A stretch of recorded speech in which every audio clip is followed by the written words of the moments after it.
क्या हरिद्वार और रुड़की जैसे छोटे शहर के प्राइवेट कॉलेजेस अब क्वालिटी एजुकेशन से ज़्यादा कहीं ना कहीं चमक धमक वाली हसीन कॉलेज लाइफ के सपने बेच रहे हैं?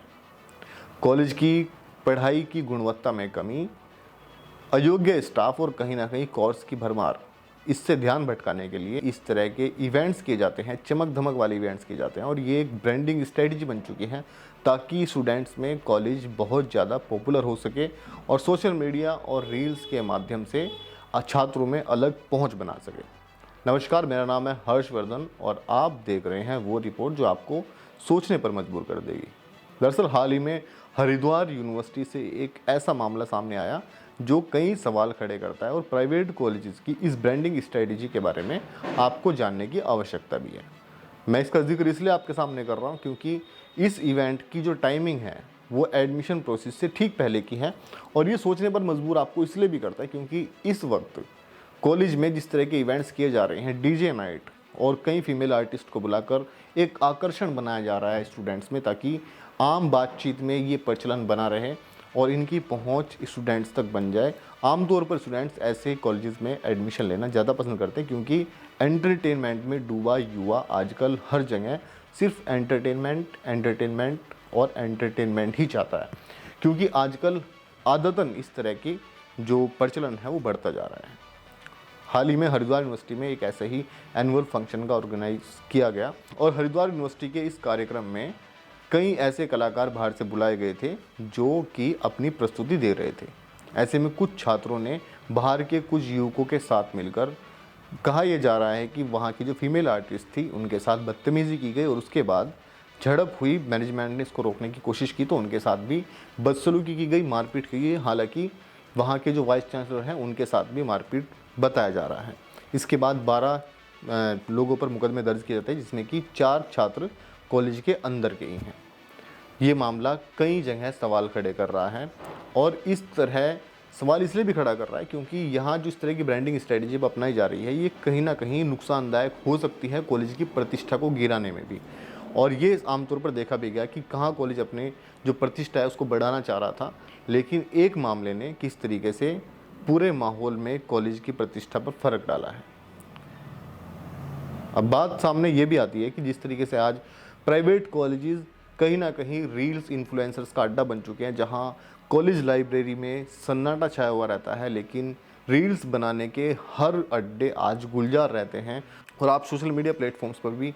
कई ऐसी रील्स देखते रहते होंगे जहां छात्र छात्राएं रील्स शायद कॉलेज में एडमिशन रील्स बनाने के लिए ले रहे हों, क्योंकि वो अपने आप को प्रमोट करने के लिए, अपनी रील्स को प्रमोट करने के लिए कॉलेज का सहारा ले रहे हैं। हरिद्वार और रुड़की क्षेत्र के आसपास बहुत बड़ी संख्या में ग्रामीण पृष्ठभूमि के छात्र छात्राएं यहाँ कॉलेज में दाखिला लेने आते हैं और ये कहीं ना कहीं अपनी जो फैमिली बैकग्राउंड है उस पर ये एक अतिरिक्त भार होता है वहाँ की फ़ीस भरना, और उसको नज़रअंदाज करते हुए छात्र आज मौज मस्ती का अड्डा इसको समझ बैठे हैं। और उस तरीके से अगर प्राइवेट कॉलेजेस इसको ब्रांडिंग स्ट्रेटजी बना रहे हैं तो ये काफ़ी चिंताजनक विषय आज बना हुआ है। हालांकि यहाँ पर मौज मस्ती का अड्डा सिर्फ कॉलेज के अंदर ही नहीं बल्कि आज शहर के अंदर कई इस तरह के कैफ़े बने हुए हैं जो छात्रों को एक अलग एंटरटेनिंग माहौल दे रहे हैं, और ऐसा माहौल जो परिवार के लिए, समाज के लिए चिंताजनक बना हुआ है। और दबी जुबान में आज लोग इस बारे में बात तो कर रहे हैं लेकिन खुलकर कुछ भी सामने बोलने से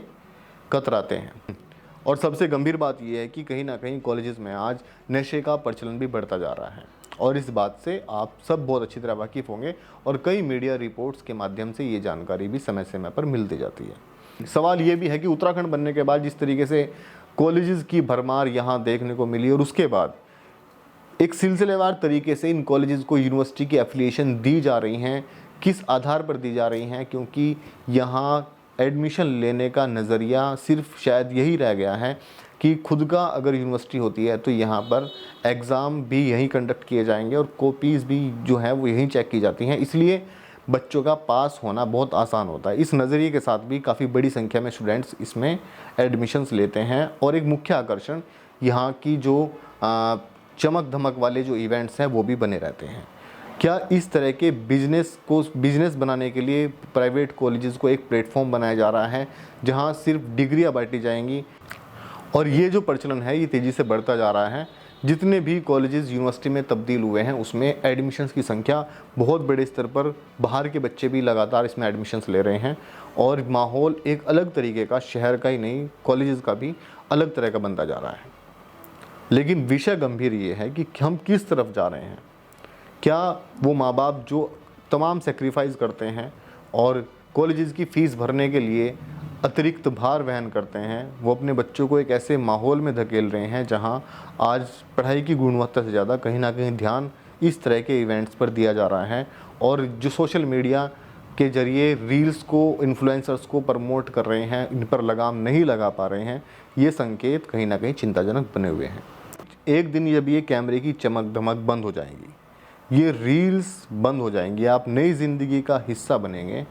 तो कहीं ना कहीं आपको समझ आ जाएगा कि असल ज़िंदगी ये कैमरे, रीटेक और फिल्टर से नहीं चलती। वहाँ आपकी शिक्षा की गुणवत्ता मायने रखती है, आप किस तरह के माहौल से निकल कर आए हैं, ये माहौल मायने रखता है। उम्मीद है आप इस विषय की गंभीरता को ज़रूर समझ रहे होंगे। हमारा उद्देश्य किसी कॉलेज की प्रतिष्ठा या छात्रों की प्रतिष्ठा खराब करना बिल्कुल नहीं है, बल्कि जागृत करना है कि कहीं ना कहीं इस तरह के इवेंट्स जो होते हैं कॉलेज को प्रमोट करने के लिए, उस पर कुछ हद तक लगाम लगनी चाहिए और एक सीमित दायरे में रहकर इन मनोरंजक कार्यों को कराने चाहिए। हम अपने प्लेटफॉर्म्स के माध्यम से गुजारिश करना चाहते हैं कि कृपया